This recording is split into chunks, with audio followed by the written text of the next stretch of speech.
All right, there we go. That is a recording sign. Hello to all my virtual attendees and my in-person attendees. We're going to go ahead and start getting started here. Welcome to the GSF Global Summit 2022 in New York. Hope y'all had a great time at the panel that we had with Etsy and Spotify. It was an amazing panel, very informative. Before we get actually started, for my in-person people, just some few housekeeping notices, because they're not really rules, just a heads up. One, you're welcome to, if you want to bounce back and forth, same for my virtual attendees in this regard as well. If you want to bounce back and forth between the workshops, you're welcome to. You have to keep like this wall closed, so Dan can have his acoustics and I can have mine, but you know, you're welcome to walk that path behind. Also know the bathroom path. Don't feel like you have to go all the way around that way. You're welcome to walk this way. I just want to give you a heads up to mind the camera, so that way our virtual attendees aren't listening to this presentation while watching the floor. Let's see, what else? And we will be having activities. So I know all of you have laptops or phones, so we'll be having activities that may require connection. There'll be like some poll stuff going on. So you should have cards on your table that shows you how to connect to the Thoughtworks Wi-Fi.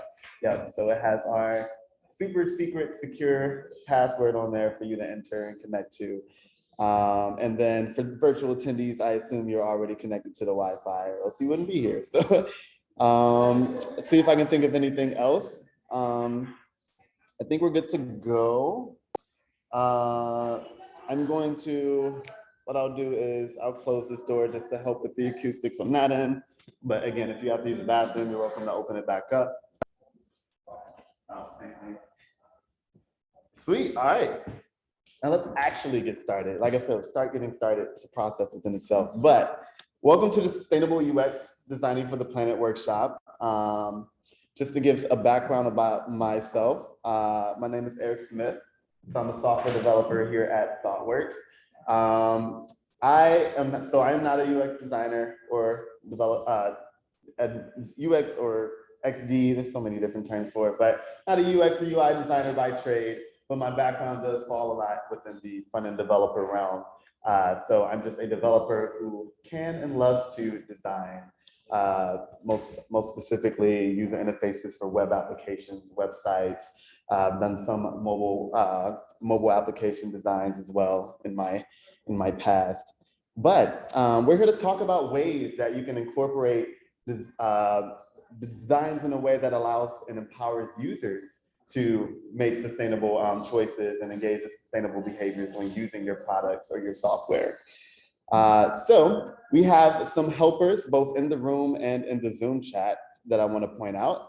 So I want to introduce my awesome co-facilitators. So we have Fernando Mir, who just went on camera and popped up on your screen, and Scott Ekton from both from Avanade. So you guys should have speakers in the room. So I don't know if you want to unmute and quickly introduce yourselves or say hello really fast. Yeah, no, absolutely. My name is Fernando Meyer. I'm a group manager here at Allowance, focusing on service design and technologies. For those of you who don't know what Allowance is, it's consultancy both equally owned by Microsoft and Accenture. We focus a lot on Microsoft technologies, which means sustainability is a big focus for us right now. Hey, I'm Scott. I'm a user experience designer, also at Avanade, and working across all different industries with building in enterprise software that can be employee focused or customer focused. So doing a wide variety of projects. So hopefully something that's relevant to most people in the room. Awesome, sweet. Well, thanks for joining us, guys. It wouldn't be a hybrid event without some hybrid facilitators. And then in the room, we have some thought workers helping us out. So we have Marco Valtes, our tech lead for our clean tech and sustainability team here at Thoughtworks, as well as Danielle Erickson, who is floating. Entering the room. She's floating around, helping out with both workshops, but she'll be your co-facilitator for our in-person groups, especially as we do activities here. So also a heads up, I cannot sit still while talking. So I'll probably be floating here, but I gotta make sure I don't disappear for our virtual folks. So I'll be cha-cha sliding from the left and right of the screen while maintaining a respectable distance to the camera. But let's get into it. So what we're gonna be talking about is we're gonna be doing an overview of sustainability and the internet carbon footprint. I know we're all practitioners in this room who have been engaging in this work in some type of way, but it doesn't help to go back to the basics and recalibrate and revisit why we're doing this work. And then going into our main meat and potatoes of our presentation, which is designing for the planet. So respective to the UX designer's role and how you can use UX to promote sustainability, but also the UX developer's role. So for my front-end and devs in here, how you can use UX in combination with the designers to build more sustainable applications and how that experience plays into that. And then we're gonna be bringing it all together for a product conception session and how you can think green and incorporate green practices into the designs of your product from the beginning, because we don't wanna do it after the fact. I really liked what Emily said earlier, which she says like an ounce of prevention equals like a pound of a cure later on. So we're gonna be diving into that. So first getting into it. So overview of sustainability and internet carbon footprint. So what is sustainability, of course? Let's revisit that for a second. We've been throwing this around all day. This is the integration of environmental health, social equity, and economic vitality in order to create a thriving, healthy, diverse, and resilient communities for this generation and generations to come. So it's important that we understand that and how that intersects. And when we're talking about economic sustainability, social sustainability, and environmental sustainability, because all of these things are intertwined in a way. So when we're talking about building more sustainably, this is kind of all the things we're touching on to come together to create a livable environment. So what does it mean, revisiting that, to be environmentally sustainable? So the purpose is to meet our current needs while also without compromising and being sensitive to the ability of future generations to meet their own needs, especially in aspect of the environment, and engaging in behaviors and practices in which we're using resources in ways that are compatible with their maintenance and with the conservation of the environment. Again, making sure that our future generations have a livable planet. So when we're talking about technology, especially as we're here about technologists, we've heard earlier that technology plays a fundamental role in being both part of the problem, and it can also be part of the solution. So if you're here to be part of the solution, and we're going to be engaging in ways in which we discuss that. Because when we're talking about technology or software that you build, every ounce of the user's interaction with your software has some type of environmental impact to it, whether that be the downloading of data, uploading of data, a simple click on your website, or a simple touch on your mobile application. All of that has some effect and can be part of the problem in some way, unless we're actively taking steps to be part of the solution or building software such as Cloud Carbon Footprint and Cloud Jewels that are trying to make sure that their goals are to be part of the solution and tackling that problem. So some quick numbers, because numbers are fun. So out of 7.83 billion people in the world, 4.66 billion people, which is 59%, are active users of the internet. And that accounts for about 39.9 billion tons, which is about 3.85% of the global CO2 emissions. So to put it plainly, if the internet were a country, it would be the 7th largest polluter in the world. So let y'all think about that for a second, as we, not only just the internet existing is contributing to this, but now diving deep into how we can at least minimize our impact in retrospect of that. So speaking of minimizing your impact, there are 3 ways to do this, at least from a design perspective. So we're going to be talking about planet-centered design. So if we have designers in the room, we may have heard of human-centered design, and we're going to be talking about planet-centered design, because now we have a non-human stakeholder to account for, aka our planet. We're going to be talking about green software engineering principles and how that relates to the design of software, as well as talking about green product conception. And the initial bonus of how engaging in all of these things can also minimize your cost impact. Because we're also here we're talking about minimizing your carbon impact. Sometimes people don't realize that by engaging in more environmentally friendly practices with your software, a lot of times they're also saving costs because being efficient, building efficient software is both good for the planet and good for your pockets. So designing for the planet, the UX designer's role. So there's a cool quote that I like to reference from a book called Designing for Sustainability, written by Tim Frick. It's been updated a few times, and we're going to be referencing the 2014 version because that was the last one that I read. But he said this cool thing in which we talk about design and user experience are where the seeds of web sustainability are sown. So products and services that provide a streamlined yet enjoyable experience, putting the right things in front of users at precisely the moment needed and nothing more, are more efficient and more sustainable. So to put it plainly, less is more, which is better for the user because they like seeing less, and then you incorporating the most minimal amount of features or anything presented as possible is also better for delivering the most value for your application. So let's dive into that. So the first thing is promoting sustainable practices. So when we talk about promoting sustainable practices, we're talking about considering like the efficiency and usability as key strategies of your application. So this aims mainly to designs that change the user's mindset, right? So we're talking about reminding people about their responsibility for their educating people on green consumerism, popularizing sustainable thinking, as well as promoting green energy, utilizing less energy consumption, inclusiveness, and accessibility. So all of these design traits are going to play a part in promoting sustainable practices. So this can be done in a myriad of ways. This can be through sustainable marketing, which is just the promotion of environmentally and socially responsible products, practices, and brand values. This can also be green marketing, and there's a good difference between the two. So when we talk about green marketing, that focuses on strategies that promote environmental awareness and protection. And then when we talk about sustainable marketing, that includes practices that go beyond the environment, like social and economic issues, and exploring those pillars that we talked about earlier.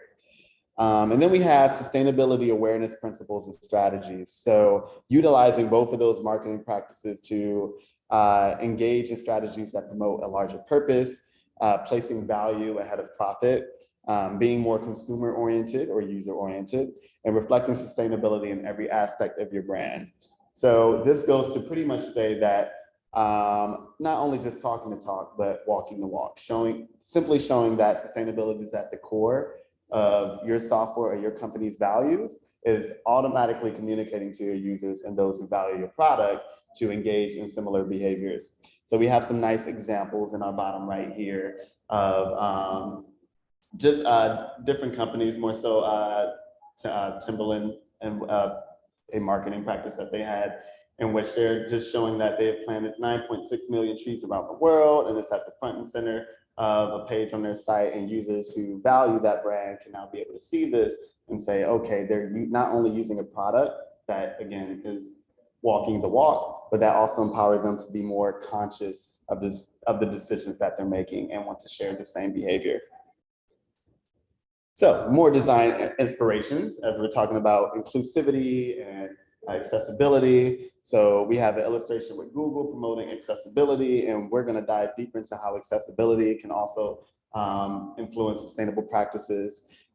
Anything from physical products and the promotion of those products, or if you're using reusable packaging, kind of like how Etsy mentioned earlier during the panel, being able to have that front and center and show that as a core value of your product is also letting users know to be mindful of, hey, if this company that I'm using promotes reusable gift wrapping or reusable packaging, then maybe that's something I can do when I'm shopping or engaging in delivery practices outside of that company. We also have more where we have some, sorry to my in-person people because that's Zoom, the camera's in the window, but we have an example in this far right of just the companies stating that they're driven to sustainability goals and being transparent with your goals. And also more promotional practices of showing the sustainability of physical products, and essentially just practicing transparency with your users and saying, this is what we're all about, or this is what we value. So going into that actual design of the software itself. So let's talk about planet-centered design, that phrase that I threw out earlier. So if you're a designer, you may have heard of the process known as human-centered design. And that kind of focuses around 3 pillars that mainly put on the pedestal of making decisions based on deep empathy for the people you're designing for. So it's a little bit different from user-centered design. You're viewing your users as humans with everyday lives, aka with needs, roadblocks, difficulties, and making sure that you're designing according to that, rather than just the ideal user that you may see using your application. So it's normally summarized in a 3-step process of inspiration, ideation, and implementation. So inspiration being researching diverse personas and their needs, ideating opportunities based on those research needs, and then implementing based while prioritizing users' wants and working around different pain points that they may have while identifying those throughout the process. So when we talk about planet or environment-centered design, it's kind of the same thing, but we're making sure that we account for our non-human stakeholder, right? So if human-centered design places the human and empathy for the humans that will be using our application, then planet-centered design places empathy and understanding of ways that our application that we're designing affects the planet. And there's different steps that you can take. It still follows that similar inspiration, ideation, and implementation process with the planet and the environmental impact at the center, but also going deeper and having you maybe identify a business model for sustainability from the get-go of your product design. So researching into diverse personas and their needs and the specific impact that they may have on that sustainability model. And then ideating planet-centric innovation. So as you're innovating for the users, also innovating in ways that minimize your impacts. And then setting your own SDG or sustainable design goals and optimizing planet-centric touch points. So if you identify an aspect of your application that may have a certain impact on the planet, making sure that you leverage and capitalize on that, whether that be minimizing the effect that you may have there, innovating based on that aspect, or if you find that you are helping the planet in some way naturally due to, again, maybe you're developing software that's part of the solution, finding ways to maximize that touch point. So let's view some fun examples. So one way of doing this is a process called the nudge theory or nudging sustainable behaviors. So it's a neat process in like behavioral and political theory and sciences that essentially says that you're making positive reinforcements to your designs in ways that influence users' behaviors and decision makings. So, and a good example of this, or at least a good nudge practice, is just being transparent in that choice. The choice is retained, and a good reason to believe that the nudge is warranted. And we see this in software that we use every day, right? Maybe you shopped on Amazon while not signing in, and you see a constant blatant pop-up or reminder that, hey, you should sign in, or better yet, sign up for Prime and you can get this for free. Like kind of nudging you in the right direction in which you don't have to do this, but showing you the benefits behind doing so and getting you to think about it. So we can bring this back to sustainability, right? Maybe not as blatant as would you like to decrease CO2 emission, because we wish it were that easy. But at least doing something like Google is doing with Google Flights, such as you're shopping for flights, showcasing to the user that, hey, there are lower emission options for your flight here. Ways in which the most important thing being that it's not super invasive to the user, in which you're not making me feel like this is the only option I can take, but you're at least having me think about it to where maybe I do find a cheaper flight that isn't lowering emissions now, but maybe next time that I go and shop for flights in the future, I have that in my mind of saying, I wonder how can I keep these, what would be the most emissions or carbon efficient flight out of my options. So there are also other design practices that you can use with this, right? So there's like the hook model, triggering like an action or variable reward or investment here. So this is good in which you're kind of getting a user in a repetitive, to practice in a repetitive process. Again, triggering that thinking and then having them take action to do that sustainable behavior, and then giving them some type of variable reward while doing so. So you may have seen this in normal practices such as that a point system, where maybe you're shopping online somewhere, they say, hey, sign up for our membership and you can get points on purchases.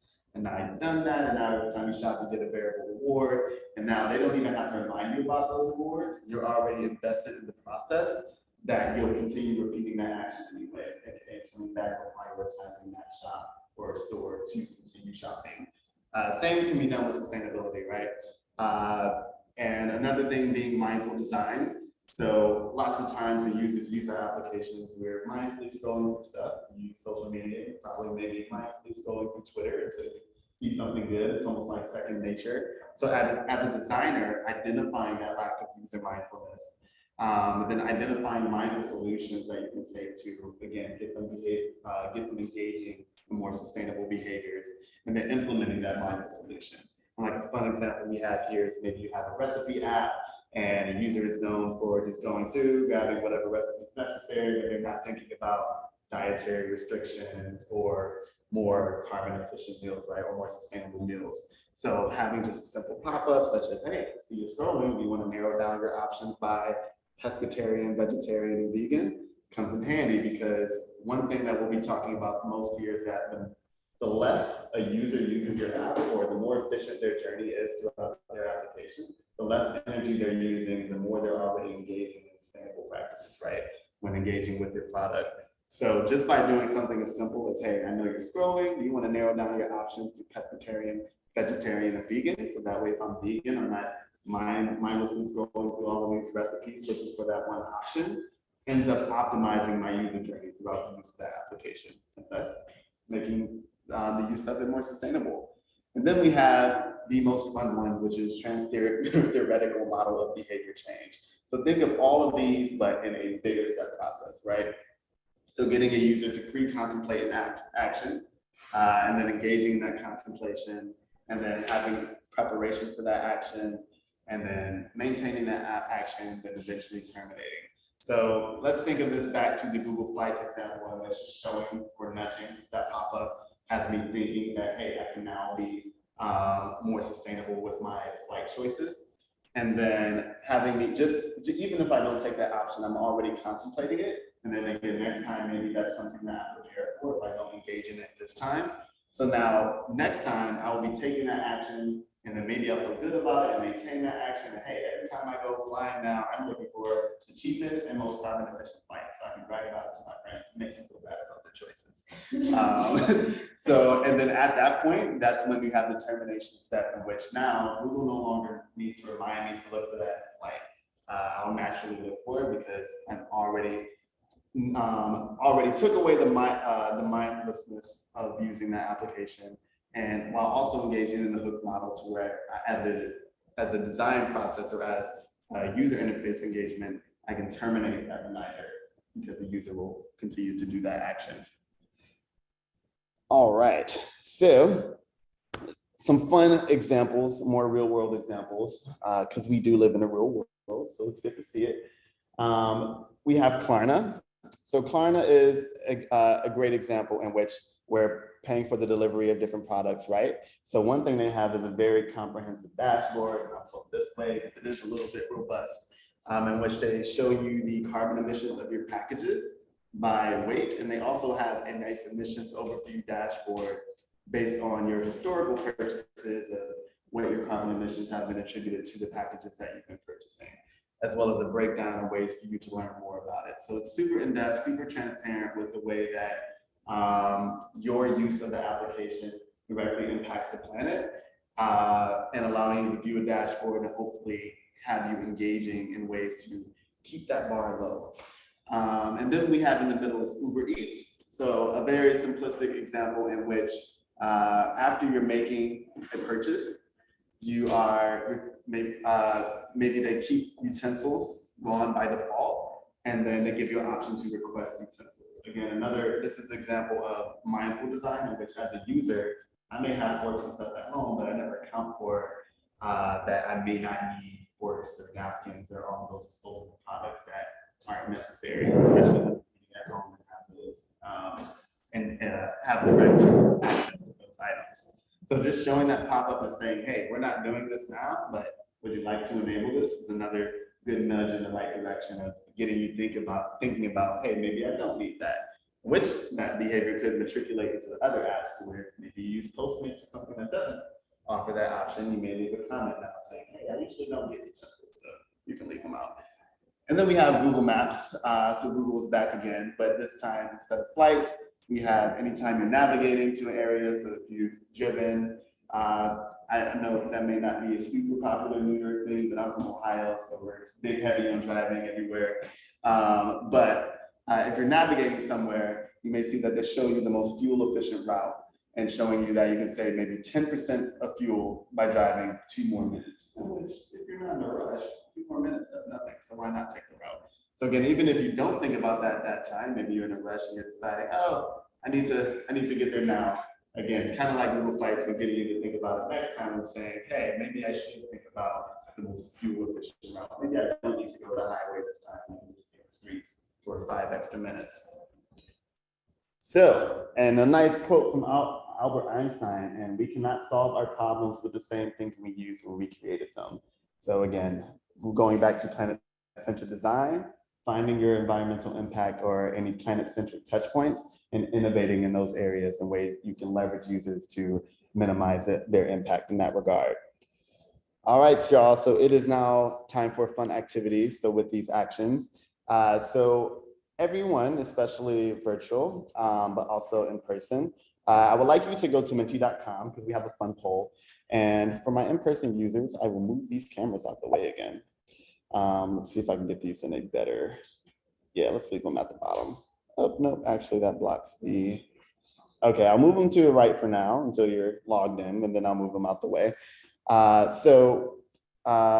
would like you to go to menti.com, and what you're gonna do is you're gonna be voting based on the answer to this question. So which design promotes sustainable behavior the best? So again, we talked about Klarna, Uber Eats, Google Maps. There is no right or wrong answer because these, it is subjective, and this may be what's best to one person who, in Uber Eats case, maybe eating out a lot may not be best to someone who's staying in. So just in your own opinion, and then what we'll do afterwards is we'll show the results, and then we'll have a voter or supporter of each application talk about why they made that decision, and we'll discuss it a bit. So I'll give y'all about a minute to do that. And then again, we have Danielle and Marco here, so let me know if you have any connection issues or issues voting. Yeah, I'm sorry. It should be at the bottom. I think this bar is in the way. Boom, there we go, sorry. So menti.com, and the code is 5561 and 3172. I also just dropped it in the chat for the people who are virtual. Awesome, thank you, thank you. Sweet, so I'll give y'all time to answer that.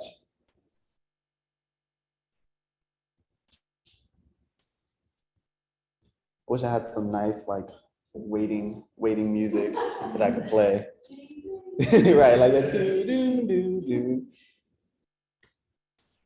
All good, all good. And we'll just give a couple more seconds. Is anyone having issues connecting so far? Is everyone able to place their votes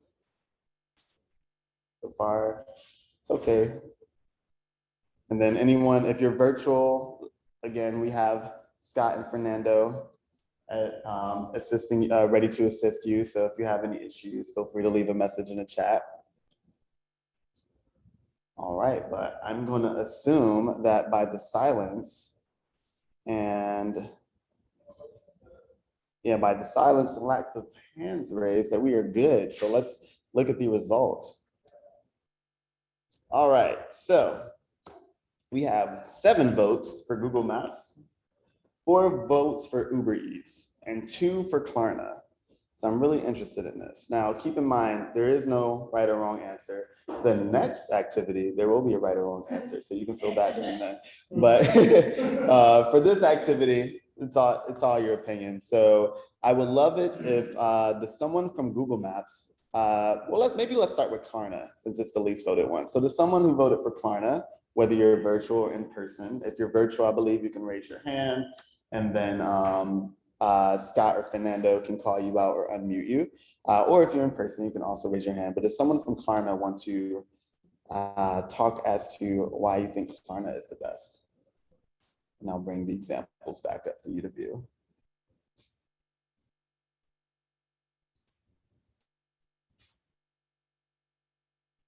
Anyone?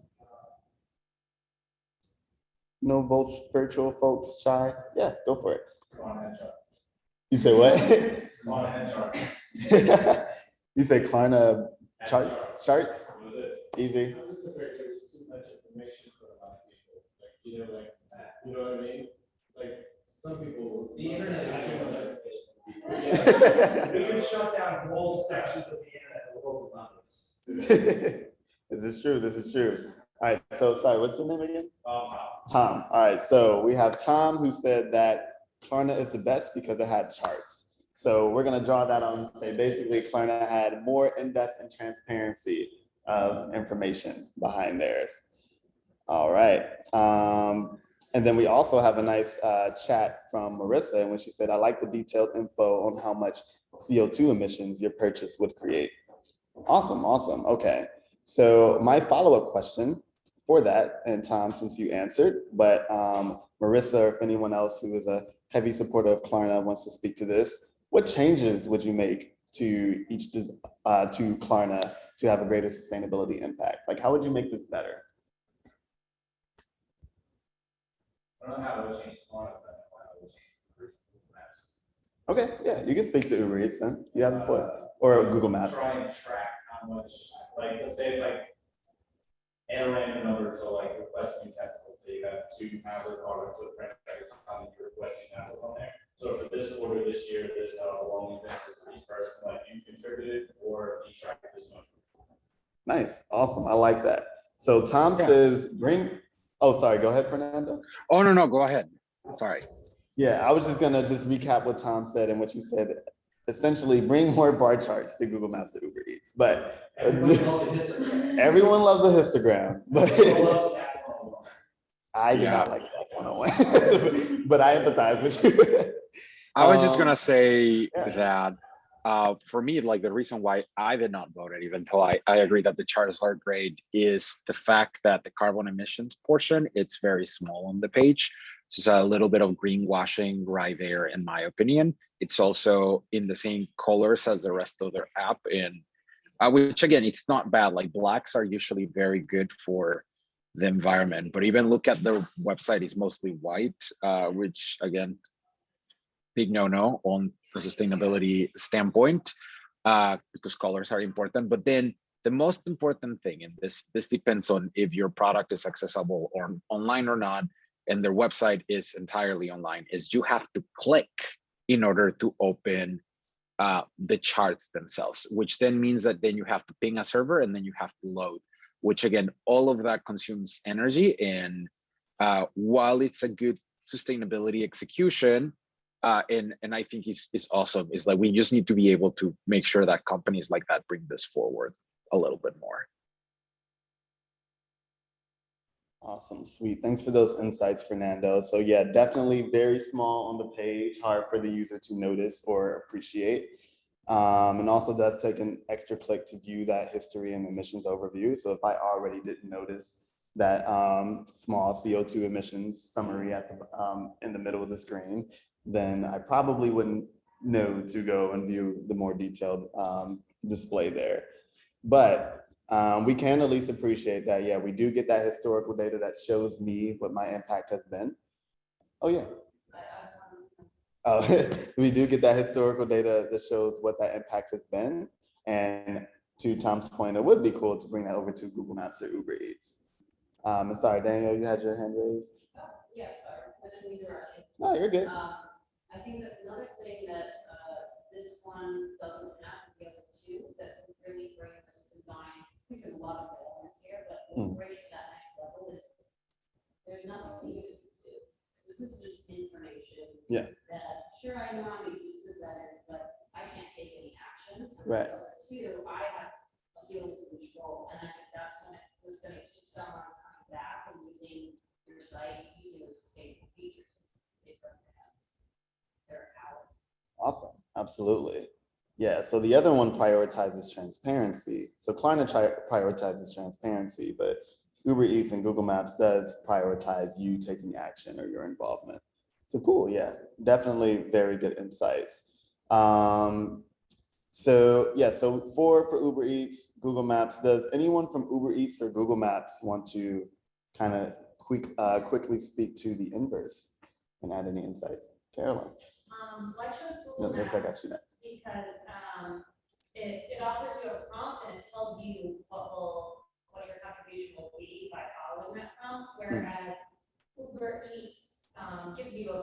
prompt or request utensils, but it's not telling you like, prompting you to add something that's going to be more wasteful versus telling you like, by not choosing this, like, you're saving X amount.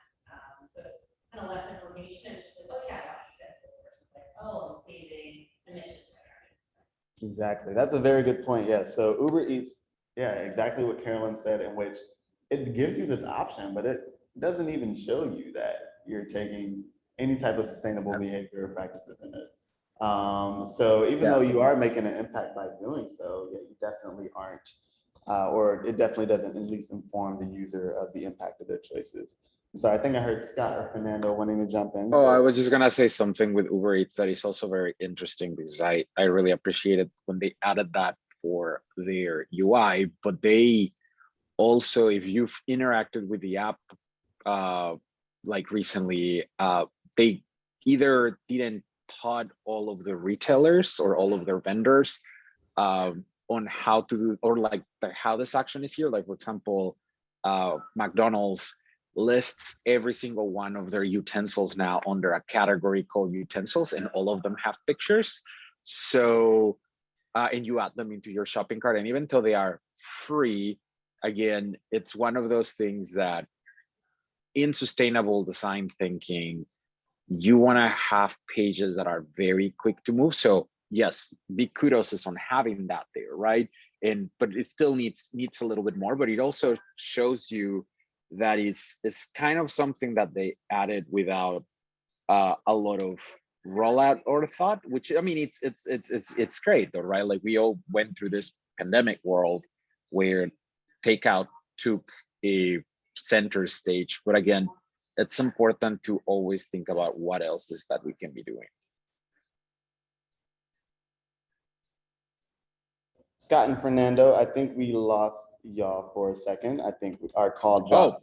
Oh, I was just gonna say it's important to think what we all can be doing, right? And I don't know if my conversation was still there for that second, but it's more about like they are doing a good step, but we need to make sure that again, when we have features like this, there is a consistent rollout. There is training to tell people how is that they can best use this thing and prevent what happened, for example, with Mac delivery through Uber Eats, where again, every single item is now displayed as a category, and all of those have pictures because now those pictures live in the cloud.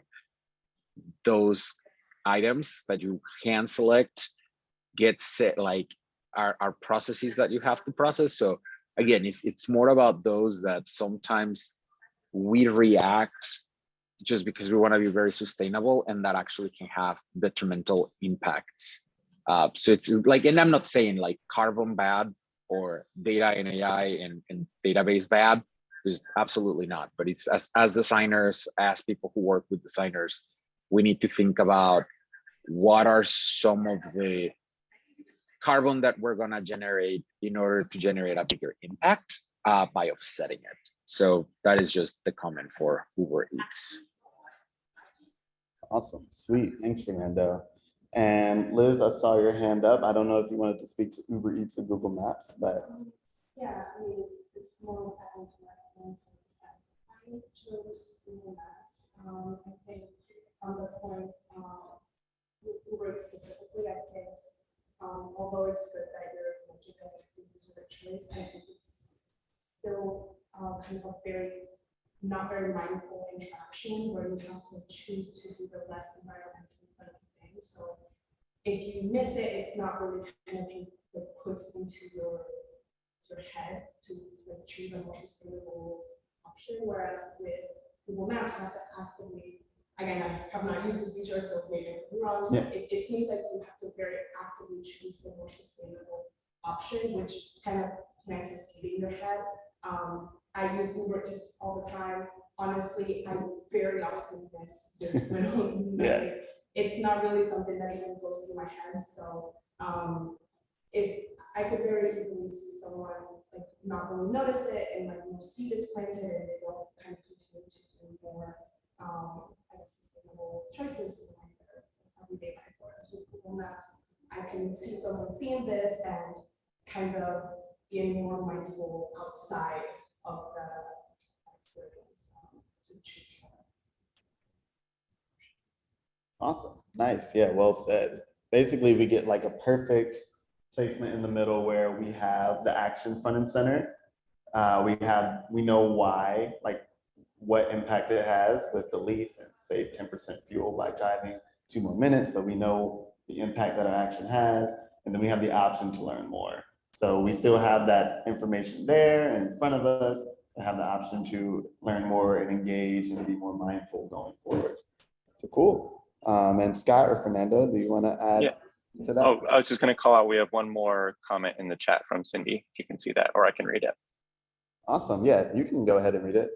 Yeah, she said, with Uber Eats, I do like that it can signal this growing preference of the consumers to the restaurant staff. So perhaps they will be more mindful about their other single-use items they utilize in their shops, which has proliferated significantly since COVID in NYC. So yeah, I guess once they see that customers are preferring to not use as many single-use items, they'll take that as a signal and apply it. Yeah, Awesome. and it's one of those things that we also need to be aware of those single items, right? Like I keep laughing about it, but my husband loves to take coffee out of like a coffee cup, right? And like the first thing that we did when the pandemic happened is he found a bunch of recycle, and he was like, "Oh, look at this," and I was like, "Do you realize that that says compostable, right?" And which we don't have a compost, so it doesn't matter. You are like you throw it in the trash doesn't have the bacteria that can compost it. It's still going to the landfill, and it's going to take years to get away. So like even here, it's not only like some of the things that you can start expecting from companies like this is not only asking people to reduce the single-use materials, but also start educating them more in what it is. And this little comment for the Google one, which I particularly find interesting as a consultant, and I don't know how many of you have been consultants here, but like traditionally we used to travel Monday to Thursday in the pre-COVID worlds. And I know that some companies are doing, but what other companies are doing as well is that now with technology like this, we not only Google is telling you this kind of stuff, but it's also helping other companies, particularly consultancies or places with a huge traveling workforce about, hey, it might be a good idea that you have a carbon budget. And I know of a few of them that now in order to do work trip, you need to, and like during the year, you have an allowance of how much carbon are you allowed to use. And you can, it gets taken account from this things as well as the flight simulator.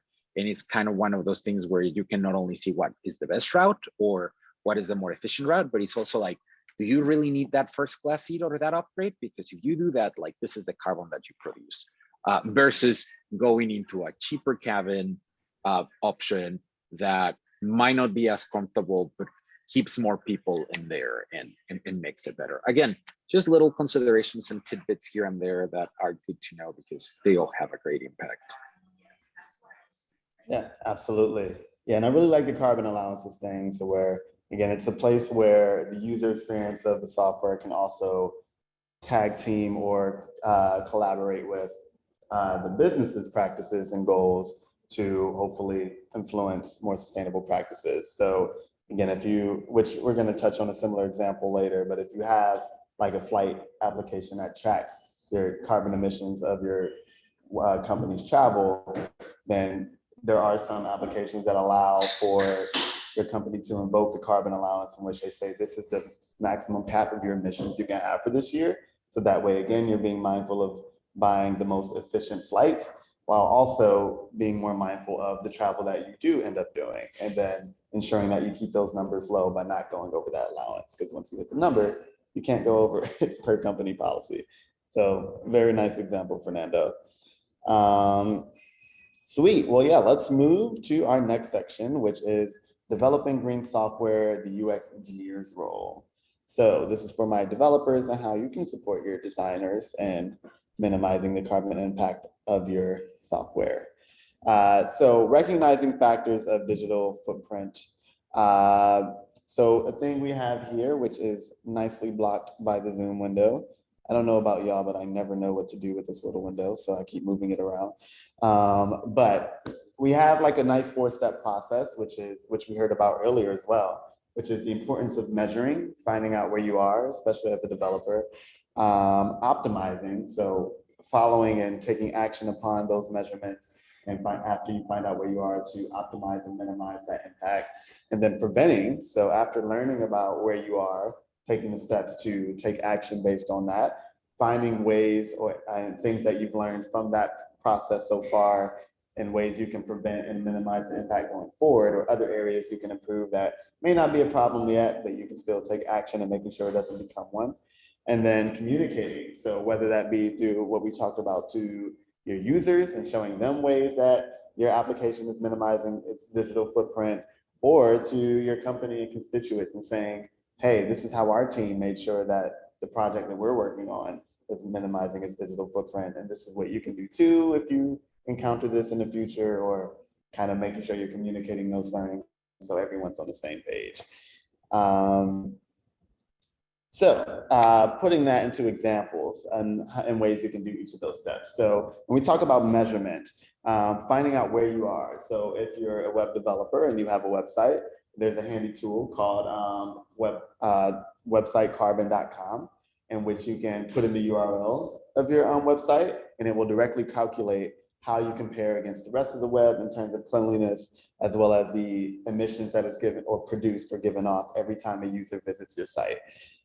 So this is a great way to find out where you stand, and also offers some nice options for ways you can minimize it, because it shows you whether your host for that site is green, ways you can, or things you can think about in terms of minimizing your assets, or the steps you can take to make it more greener. But you'll see you get a nice comparison of, hey, in this example here, shameless plug, our cloudcarbonfootprint.org, so our microsite for our cloud carbon footprint tool, you can see it is 73% cleaner than the rest of the web pages tested, and only 0.44 grams of CO2 is produced every time someone visits it.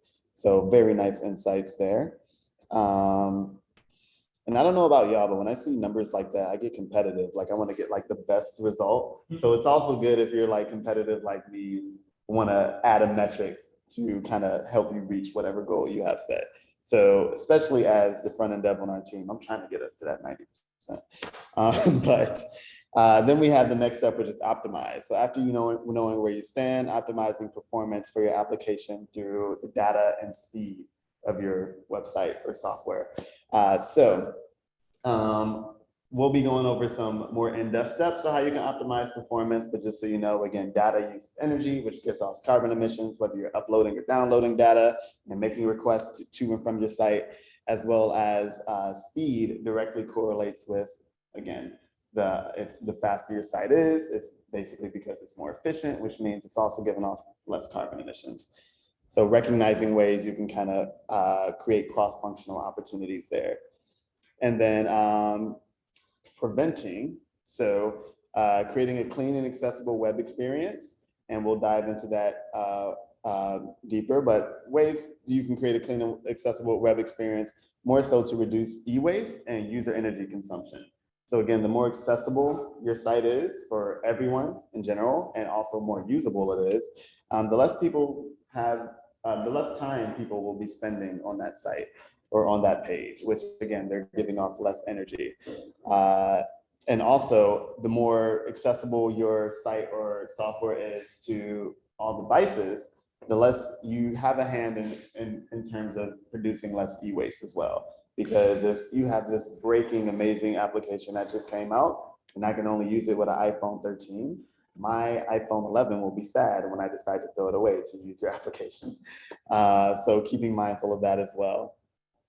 And communicating, right? So again, showcasing the steps of what you're doing, and because you've done all this hard work in measuring and optimizing and taking steps to prevent that, tell people about it. So that way they can know, again, to be mindful of this, to teach in terms of teaching other teams or companies in ways they can take steps to reduce this.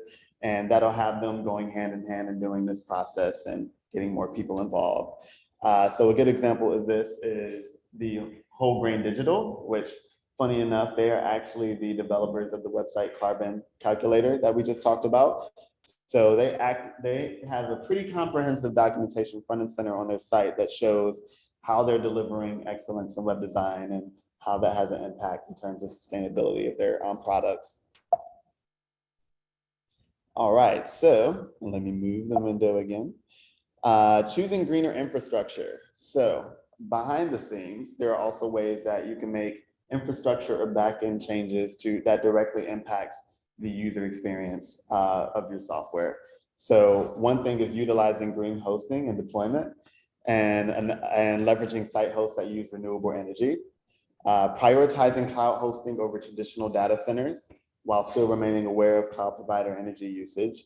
Optimizing additional hosted assets with clean third-party providers, which also has a direct impact on the efficiency of the assets hosted on your site, as well as sometimes even the speed, which goes hand in hand with how sustainable it is. So a good example of this is maybe you have a website that has hosted videos on it, or maybe you're just a video provider in general. But if you're one of the smaller users that you have a site, you want to host a video, you decide that whenever people visit your homepage, you want a nice, cool introductory video showing how cool your product is. Even making small decisions such as what provider hosts that video goes hand in hand with how clean it is. So fun fact, YouTube is actually 3 times more cleaner than video is as a provider. So incorporating that type of thinking in all the way down to those decisions, but also understanding internet infrastructure and how design shapes energy use. So again, things we talked about here, understanding every request is energy used, every asset hosted is enlarging the size of your site, again, energy used, and ways different planet-centric touch points arise in the use of your software that's hosted on the internet. So when we talk about optimizing site and service data, so we have some contributors here. So identifying contributors and things that play a part in this. So the average web page is now greater than 5 megabytes and it's increasing every year, right? And all the things that go hand in hand in contributing to this is web fonts. So the size of your font library, if you're using custom or chosen ones. JavaScript library. So if you're working with JavaScript, especially with node models and everything, and you found every time you find some cool module that you decide to do some cool animation on your site, that directly affects your size. That's more on the code being shipped, right? And then high resolution images. So choosing that you felt that product image that you wanted needed to be in 4K. So it's going to make your assets larger. So thinking of ways to optimize that. And again, videos, right? Going back to video hosting and whether videos are needed. And deciding that you want every page to have some cool intro video for every product or something that all affects the size of your web page. So now speaking of optimization, ways we can optimize this in terms of web fonts, maybe limiting yourself to only 1 or 2 web fonts for your site. So you don't need a whole new web font just to have that hero text on the site, but you know you're not going to use it anywhere else. So that decision has an impact as well. Using smaller resolution images and videos with caching while also being mindful whether you truly need those images and videos or not. So again, not just adding it because it looks pretty, but thinking about the value that it's delivering to the user and whether there's a way you can get around that and if an image or video is truly needed for that. Avoiding autoplay on videos is a huge thing. Again, you want this truly illustrious video on your site and you want it to start playing as soon as the user visits it. Well, if I'm a user in in an area with not that great internet speed, that's going to cost me data, right? And that's, again, using energy that I may not need. Maybe this is like my 200th time visiting the site. I've seen the video before. I don't need to download it again. So again, being mindful of that. Designing with less images and graphics in mind, as we talked about. So again, thinking minimal and only visiting images and videos when there's truly a use case for it that you can't get around. Optimizing and reducing code. So clean code isn't just for making your fellow developers happy, but also optimizing your code equals less data being shipped. And then using tools to continue to optimize and iterating on these things, such as Google page feeds for insights and additional suggestions. So all of these are great steps you can take. And then we're talking about inclusive and efficient design. So as a developer, as you're making these optimizations, collaborating with your designer to keep iterating and making better decisions. and creating a green-centric design to the usability of your website or application. So there's also different cross-functional optimizations that you can do, such as using strategized features to offer choices to customers. So a great example of this is maybe giving users an option for sustainable shipping if you have like an e-commerce site. Using the principle of progressive enhancement. This may also be known as like mobile first design, right? So designing an application that you know is going to be used for multiple devices, but creating a great experience on smaller devices first, using fewer resources, because we know that phones and smaller devices in particular have less data or speed or processing power than the typical desktop or laptop. So designing and building for that first, and then scaling up. And that's a good way to make sure you're, again, not being mindful of the images and videos you use and creating a mobile first design, mobile first site that also works on laptops and desktops, rather than trying to create this amazing video and image driven and animated experience on a desktop or laptop and then trying to scale down or fit those on a smaller device. Optimizing print style. So I don't know about y'all, but my grandmother loves to print web pages, no matter what it is. If I tell her this is something that she needs to remember, she's printing it. She does not bookmark it. She says she prints it and puts it in a nice envelope in a drawer in her office. So we have to be mindful of those people in ways that the design of our web pages affect that as well, right? So utilizing fewer pages for those who like to print. And then sticking to 2 fonts and reducing typefacing. So faster page loading and less energy is what you get from that. We talked about mobile first, but mainly being mindful of also content and interactions that are essential for those features. And then user-centric design, promoting inclusiveness and accessibility. So the more accessible your site is to people of all different abilities and backgrounds, the less time any type of user spends navigating your site. So making sure that we're optimizing our user journey for everyone. All right, so another activity. So this time we are going to be comparing 2 giants, which is Adidas and Nike. So if you already logged onto Menti and have that page up, we will be using that same page. I'm just going to be switching it to our new poll. But now I want you to visit either Adidas site or Nike site and answer the question of which website has the smallest carbon footprint. And if you don't have that code, here it is nicely at the bottom again. But really look into it and keep in mind, especially if you are in a different region, that we're mainly comparing the US versions of these sites. So some regions may be seeing like a GIF when you land on the Nike site, others may be seeing a large image. But if you aren't able to access the US version, it's totally fine. The answer will mainly be consistent across regions, but just being mindful of that. So I'll give you guys about 30 seconds to be able to vote on that. Awesome, and thanks for joining, Cindy. Cool, so think about all the things we talked about in terms of design optimizations and optimizations that you can make as a developer, and how the user experience of that site directly affects its carbon footprint, and vote on which you think is the smallest. And we'll let one person from each group kind of add their insights. So give about a few more seconds. And again, there is a right and wrong answer, but that's okay. We're here to learn, so no worries. All right, everyone good? Anyone having any issues voting? Oh yeah, no problem. All good? Awesome, all right. So let's reveal the answer. So I actually let's see. Before we reveal the answer, let's reveal the results. So we have 5 for Adidas, and then we have 4 for Nike. Not sure why the bar chart doesn't reflect that. That's weird user experience right there. But 6 for Adidas. Okay, someone just slid in their vote last minute. Nice. All right, so we have 6 for Adidas and 4 for Nike. So before we review the results, I'm actually interested. Does someone from Adidas want to elaborate or explain the reason they made their decision? You can be a virtual audience member or in person. You get the spotlight either way.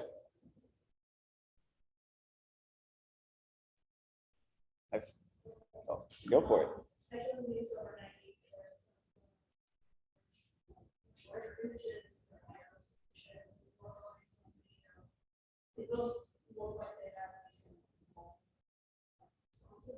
Mhm. But you're still seeing. Awesome, cool. Yep, so less videos, good mobile user experience, less images, and that's why you say you voted for Adidas, right? So being mindful of the assets they use. Does anyone from Nike want to stand up for Nike and defend its honor? Or are we gonna let Adidas get away with that?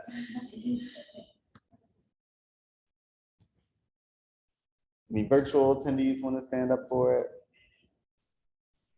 I've seen a few people wearing Nikes today. I know y'all want to talk about it.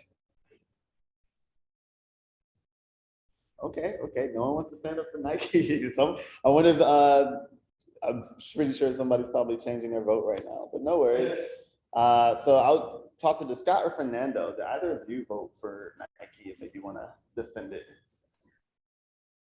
No, but it's because of the things that you heard. That being said, the Nike website does use a lot of that large imagery that you see in there. So again, there are ways that you can still make that one better. But like the Adidas one of the things that wasn't pointed out that it's also sustainable is if you see there is quite a few action points that actually simplify the processes, right? Like not only both of them, if you look at them right now that we have them side by side, they have that top toolbar navigation that is pretty e-commercey, but it's the Adidas one has the ability for me to click in a couple of buttons and take action, while the other one sort of doesn't. Like, I mean, it's there, it's clear where I have to go, but it's more of a please scroll me kind of side, or the please just use the top nav kind of side. It's very clean, and clean doesn't mean bad 90% of the time. It's actually all the opposite. But it's one of those things that come at hand. And then I don't know. I mean, I think most of you are in North America, but if you were to access the Nike website from somewhere else, FYI, this is not the Nike website that you get to see it. So this is Nike USA. Awesome. Thanks for sharing. So let's reveal the results. I'm sure people are dying to know. So you will see on the left, we have Adidas, and this is powered by websitecarbon.com, by the way. But on the left, we see Adidas, in which we see that Adidas is 83% cleaner than web pages tested and emits only 0.17 grams of CO2 every time someone visits the web page. But funny enough, it does not use clean energy. It uses bog standard energy. But we also see on the inverse, we have Nike, which is dirtier than half of the web pages tested. And then you can say, oh my, it emits 0.47 grams of CO2 every time someone visits the page. But on the plus side, it uses sustainable energy for its host. So it's trying. So let's dive deeper into that. And actually, I would love someone to answer before we do that. What do you think causes the difference between the emissions of the two sites? Like, why do you think these results have happened? I know we've spoke about Adidas and them having more optimized assets, but is there anything that y'all may have seen that causes this result? Or maybe if someone did vote Nike and want to speak to why they weren't expecting this result and why they expect it differently.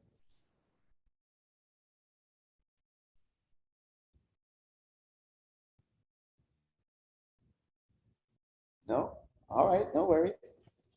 We'll What I can chugging. tell you though, just as you are showing them both over there, one of the things that is important to notice, and I'm mentioning it just because it showed up in our European session earlier today, where someone asked this particular question, was this like, well, what happens if I host my website where there is standard bog standard energy just because it's closer to me? And again, it's one of those reasons why Adidas comes higher, right? Like their marketing team, their designers, their front-end developers were really building the website to be sustainable. And we will get into why was that sustainable in just a little bit, but it was an effort. And this might have or may have not been a good like consideration, right? Like maybe going to a country or place where there was sustainable energy was farther, and they decided to optimize the servers so that no matter where you access, you have a faster loading response. Will in the opposite side, like you can see with Nike, this could have been potentially be done very, very thought out, and the marketing team was like, oh, we want to do it sustainable. Let's put it into sustainable energy resources, yet not thinking about their side and their content itself. So again, it's one of those things that we all have to be very careful on what is that we do as designers and developers when we're building this, because sometimes trying to go the sustainability route, like again, my coffee cup example, is not the right, like it's not the only way. Like we need to think about it through all, because it's not only the usage of the product that creates waste, but it's also the way that we design the products. Absolutely. Yep. Very nice insight. Yeah, because Nike may have been choosing, oh yeah, at least we're hosting sustainably, but they may have not been mindful of the different design decisions that went into the page itself or the product that could also contribute and make that almost null and void to be dirtier than half of the other web pages. So just quickly diving into insights. Oh yeah, go ahead. Well, I just, kind of guessing a little bit, but the idea of sustainable energy versus box energy, ability to measure, they could be on a sustainable host, but that sustainable host might be or offsetting actual efficiencies Yeah. as well. And I think that this stage, the information that we have on these things, I don't think it's all that reliable. It's actually logs and it sounds like they're doing like slim or something. But I think that the difference is on balance to confirm. Sustainable practices, not rely on using so because that may be worse. Absolutely. Absolutely. Thanks for sharing. And yeah, and these, just to quickly go over these are Google Lighthouse results from each. So Adidas on the left, you can see that they're almost green across the board, minus accessibility. But the performance of the site is rated a 96. So you can see from the speed insights that we have very less than half a second for most of the contentful paint and time that you actually see content on the page, versus like with Nike, you can see their performance is rated 50, so almost half as good, but and even best practices less than that. And you can see we have very high numbers for like the first contentful paint and like the speed index of loading that page the initial time. So everyone who guessed large assets and everything, you're absolutely right. All of those videos and images probably weren't optimized properly.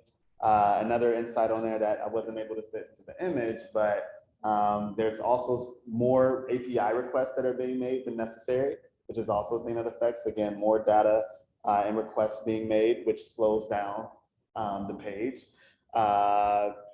And yeah, you can kind of see just how even again, going back to how performance has that cross functionality with as faster site also gives you more efficient site. We see that directly in play here. So awesome. And I think we have one. Mark, if you have time, if there was a little hard to hear that last audience comment. So if you have time to just give a quick summary, but if not, it's okay. I know you have a lot to go through. Did you want to repeat a little louder? Oh, sure. Sorry. I was only commenting on the fact that Nike had not best practices, but was on a so-called sustainable host versus a non-sustainable host for Adidas. I was just commenting on the fact that at this moment in time, it's very difficult to actually measure that and know how sustainable it is on a gross or a net basis. But the greenwashing, because it does matter if you're, planting trees versus actually having an efficient data center. Those sorts of things. So, Absolutely. Yep. So to summarize, in regards to the impact that having a host that runs on sustainable energy versus a host that runs on bog standard energy, It's very hard to measure that, but we can actively measure at least the impact of the assets and the speed of the page and everything. But again, the sustainable host in Nike's case could be painting that picture by offsetting carbon, or there's also like purchase agreements and everything that can happen behind the scenes that there's still may be emitting that carbon. So even though it's running or considered sustainable, it may not have the effect that you may think it has, which is why it may not be weighing heavy as it does with Adidas, who is able to still have a clean site without a clean host. So very good point made. Sweet, so let's move to our last section, in which we have product inception, thinking green. So we talked about ways that as a UX designer, you can make design decisions to help users engage in more sustainable behaviors. We also talked about how as a UX developer, you can make development decisions that affect the user experience of your product, and how that can create a more sustainable product while minimizing your digital footprint. So let's talk about how both of these things can once again come together, and we can incorporate this type of thinking from the beginning. So there are three things to consider. One is the entire product life cycle and applying systems thinking to overall impact of the product. So again, incorporating where you're coming up with these designs and requirements for your product, also identifying those planet-centric touch points. Again, I'm gonna keep throwing that out until you memorize. But that any planet-centric touch points or potential impact it may have, as well as the life cycle of your product, especially if you're engaging in physical products. So that way you know how to go about disposing of that product, and ways you can go about incorporating more sustainable practices into the life cycle of the product itself. And then analyzing cost savings and communicating the value of green mindfulness to a variety of stakeholders. So if you're on a project, I'm sure you have a project manager or a product owner, developers, designers, testers, security, all of these people involved. So making sure they're able to communicate the value of what we learned today to not only the stakeholders of the product, but also a variety of stakeholders across the company, so that these values are built in from the beginning. And then incorporating sustainable thinking into what we talked about with product requirements, identifying impact upfront and optimizing those requirements to meet your sustainability goals from the get-go. So again, making sure that you're not building and accomplishing those goals, but then now trying to work backwards to minimize that impact, creating a minimal impact, and having that part of the product requirement from the beginning is also important. And then unlocking opportunities through questions. So we have a lot of consultants here. So we know as consultants, we like to ask questions, gain an understanding of what's going on, and then finding opportunities that way. So you can apply the same thing to creating sustainable software, right? And you can also, whether this be your product owner or stakeholders, you can help them develop these goals with a few basic questions, such as, what are we making? So hopefully you have the answer to that question, of course, but will users be helping or hurting the environment by using our product? Can we give users a way to do what they want in a greener or harmless way? And what are green components to be considered in existing goals? And then another thing is making the commitment on organizational and business level, right? So pledging and promoting existing guidelines and making sure that you're promoting and engaging in best practices around this. So there are things out there. This is totally not a new concept, although it's gaining more attention, which is great. But there are things such as the Sustainable Web Manifesto that has these values and like guidelines in place for you to pledge and follow. And it considers itself a public declaration of a shared commitment to create a sustainable internet. So making sure that you're educating your teams and stakeholders about guidelines such as this, and you're following it. And Sustainable Web Manifesto is a good example because it talks about ways we can create clean software through being powered by renewable energy, creating honest software that's honest with its data, and making sure not to mislead or exploit users, being regenerative, efficient, open about the products and services that we're building, and making sure that it's accessible to everyone, and allowing the open exchange of information and users to control the data, and also resilient. So the products and services provided will function in the times and places where people need them most, and being efficient with that resiliency. And some good examples of sustainable products we have, which is the Shop app by Shopify, and which it directly shows you, kind of similar to Klarna, but in at least in my opinion, a more friendlier way, in which you can see the community's impact here. So apologies if it's kind of small, but you can see the impact that the community has had in terms of engaging in more sustainable delivery options or different steps that they've taken through the app, and what their equivalency in trees saved would be or protected would be. And you can also see a tab for my impact. So you can see how you fit into that broader community and seeing what the what the behaviors that you've engaged in while using the app has had on the entire community's sustainable goals in general. And then Trip Actions is another good one. So Trip Actions being a flight and travel software in which you can book flights through and hotels and everything. Also has a carbon footprint dashboard for you to view. And we talked about carbon allowances that companies that have a lot of travel can invoke on their employees in terms of helping them have a baseline of what not to go over. So Trip Actions allows insights into those metrics in terms of your mileage flown and how that mileage translates into carbon emissions. And it also gives companies the opportunity to purchase or offset those carbon emissions of travel as well. So you can see that it says Trip Action pays for 34, is this pounds or euros? I'm sorry, pounds, cool. All right, 34 pounds to offset your 2.8 tons of carbon emissions. Which is also great. All right, so we have one more activity. Well, we're actually a little over time. So maybe we'll just quickly do a single prompt and let someone answer, quickly brainstorm. Actually, I'll provide examples instead, but let's say just examples of ways we can incorporate product inception brainstorming from the get-go. So let's say we have a music social app, in which we would like to develop a social application where music artists and composers can share their creations with the world, network with other artists, and promote non-monetized creative projects without the fear of copyright infringement. So think SoundCloud, but not really SoundCloud, but more social media based, I suppose. So it's good when we have a product like this that, one, we want to identify the risk of the impact it will have, right? So when we're talking about an application where music artists can upload their songs and music, that's essentially files and data that our product is relying on to be uploaded to its platform. So that will immediately be the risk, because that users can upload super large files. Maybe they're uploading raw music files that is uncompressed, and we can take actions to compress it. But again, music library and the data that we're holding will be a good thing, in addition to those who will be playing or streaming that music, right?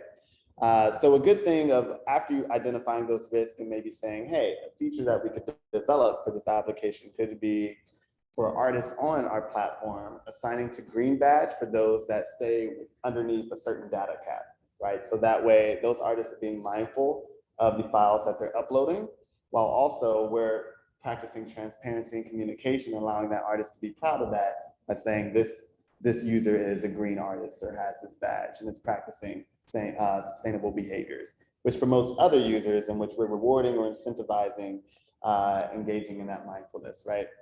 Or a grocery delivery app, creating an app that allows people in cities to order groceries on demand. So within 30 minutes of the order being placed, an attendant in a storefront warehouse bags the order and hands it off to a driver who delivers the groceries on a motor scooter within a 20-block radius. So the first thing we think of is a potential risk is that, one, we have a motor scooter delivering different products to people.